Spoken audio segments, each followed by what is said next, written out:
Case diary থেকে আসামিদের কোর্টে পেশ। মুর্শিদাবাদের বেলডাঙ্গার অশান্তি সংক্রান্ত মামলায় নানা ইস্যুতে এনআইএর সঙ্গে পুলিশের সংঘাত চলছে। আইন শৃঙ্খলার কারণ দেখিয়ে 31 জন আসামিকে কোর্টে হাজির করালো না পুলিশ। অন্যদিকে এনআইএর দাবি, আদালতের নির্দেশের পর ইমেল করে পুলিশের কাছে কেস ডায়েরি চাওয়া হলেও তা মেলেনি, যার প্রেক্ষিতে মুর্শিদাবাদ পুলিশের ভূমিকায় অসন্তুষ্ট এনআইএর বিশেষ আদালত। বেলডাঙ্গায় এনআইএ তদন্তের বিরোধিতা করে সুপ্রিম কোর্টের দ্বারস্থ হয়েছিল রাজ্য সরকার। রাজ্য সরকারের দায়ের করা মামলায় হস্তক্ষেপ না করে তা হাইকোর্টে ফিরিয়ে দেয় সুপ্রিম কোর্ট।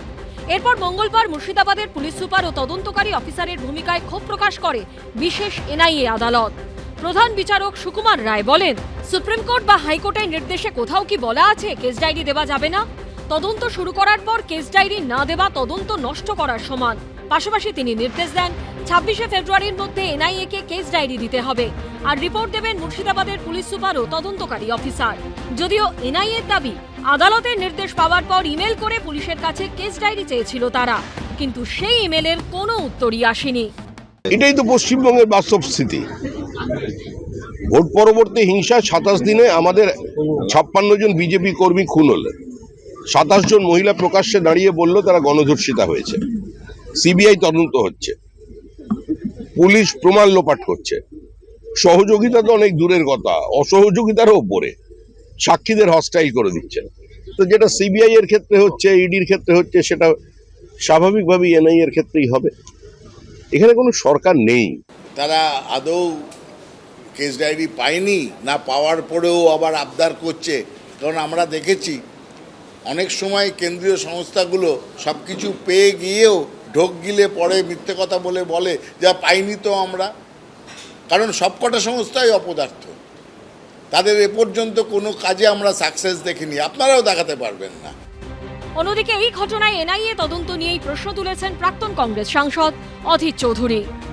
তৈরি করে সাজাটা ফালতু কাজ এনআইকে দিয়ে করানো হচ্ছে। এনআইয়ের আর কাজ আছে কিনা আমার জানা নাই। এনআইয়ের এত ফালতু কাজ এনআই করতে পারে এটা আমার ধারণা ছিল না। বৃহস্পতিবার ধৃত 36 জনের মধ্যে 31 জনকে আদালতে হাজিরার কথা ছিল, তাদের ভার্চুয়াল মাধ্যমে হাজির করানো হয়। এনআইএ সূত্রে খবর, আইন শৃঙ্খলার কারণে তাদেরকে সশরীরে হাজির করানো যাচ্ছে না বলে পুলিশের পক্ষ থেকে আদালতে জানানো হয়।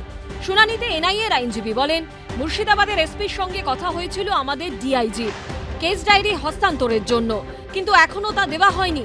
আমরা 7 জনকে 7 দিনের হেফাজত চাইছি। বিচারক প্রশ্ন করেন, সশরীরে হাজিরা না হলে কিভাবে সেটা হবে? এনআইএর আইনজীবী বলেন, আইন শৃঙ্খলার কারণে নাকি তাদেরকে আনা যায়নি। আইন শৃঙ্খলার কি এমন সমস্যা হয়েছে মুর্শিদাবাদে? প্রয়োজনে আমরা আমাদের টিম আর ফোর্স নিয়ে গিয়ে আনতে পারি আসামিদের। বিচারক বলেন, আপনারা আবেদন করুন। সরকারি আইনজীবী বলেন, 26 তারিখ পর্যন্ত সময় আছে কেস ডায়েরি হস্তান্তরের। আমি লন্ডন কোর্টের কাছে প্রেয়ার করেছি যে স্টেটে ওনারা বলছেন যে আমাদের এসকর্টস নেই, ল অ্যান্ড অর্ডারের ডিউটিতে তারা আছে। সুতরাং আমরা আমাদের যে এসকর্ট আছে, যা আমরা সিআরপি এবং বিভিন্ন থেকে আমরা ওই 7 জনকে আনানোর জন্য কোর্ট বললেন একটা আলাদা পিটিশন করে প্রেয়ার করতে। আমরা আমাদের অলরেডি প্রেয়ার করে দিয়েছি। 16 জানুয়ারি ঝাড়খণ্ডে এক বাঙালি শ্রমিকের রহস্য মৃত্যু ও এক শ্রমিকের আক্রান্ত হওয়ার অভিযোগ ঘিরে 2 দিন ধরে বেলাগাম তাণ্ডব চলে বেলডাঙ্গায়। 31শে জানুয়ারি এই ঘটনার তদন্তভার হাতে নেয় এনআইএ। আবির দত্ত, রাজীব চৌধুরী ও মনোজ বন্দ্যোপাধ্যায়ের রিপোর্ট, এবিপি আনন্দ। এবিপি আনন্দ, এগিয়ে থাকে, এগিয়ে রাখে।